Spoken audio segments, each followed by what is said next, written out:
Naman sa galit ang mga kaanak ng binatilyong nasagasaan ng 18-wheeler sa Malabon. Hindi raw sana mamamatay ang biktima kundi tinuluyan umano ng driver. Narito po report ni Victoria Tulad.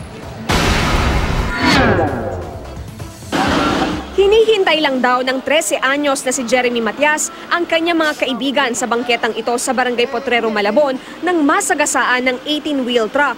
Bago raw mangyari ang aksidente, nag-i-skateboard sina Matias bandang alas 9:30 kagabi. Siguro itong bata na ito, napaidlip, nakaganon siya eh.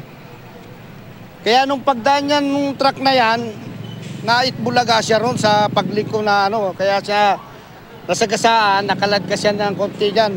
Sabi ng tanod, sinubukan pang tumakas ng truck driver na si Roger Reyes pero napigilan nila. Agad siyang dinala sa istasyon ng pulis. Ang nanay ng biktima, nagpupuyos sa galit. Buhay pa raw kasi ang kanyang anak pero tinuluyan ng suspect. Bakit? Kuya! Ano ba yung nasagasaan nung una sa kapatid? Paalang? Paalang po. Ngayon daw po, humihingi daw po ng tulong ang kapatid ko sa kanya. Wala na po siyang ginawa, tuluyan na lang daw po. Sabi ng suspect, sinubukan niyang iwasan ng bata pero inabot pa rin niya ito. Iatas ko po, pinatayan ko ng makina eh. Yung pagbukas ko ng makina, tapos nirelease ko yung trailer brake. Ayun, bigla na lang umabandis. Ang sinasabi nila, tinuluyan nyo raw. So hindi totoo yun? Pari, ganun na rin ang nangyari, ma'am. Kasi hindi ko man sabihin na ano, pero nagulungan na yun. Parang lalabas na rin na tinuluyan ko na.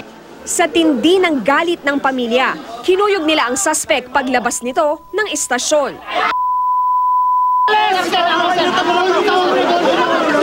Pero dahil sa gulo na kanilang idinulot, hinuli rin ang mga kaanak ng bata. Arrestuin mo yan! Arrestuin mo yan!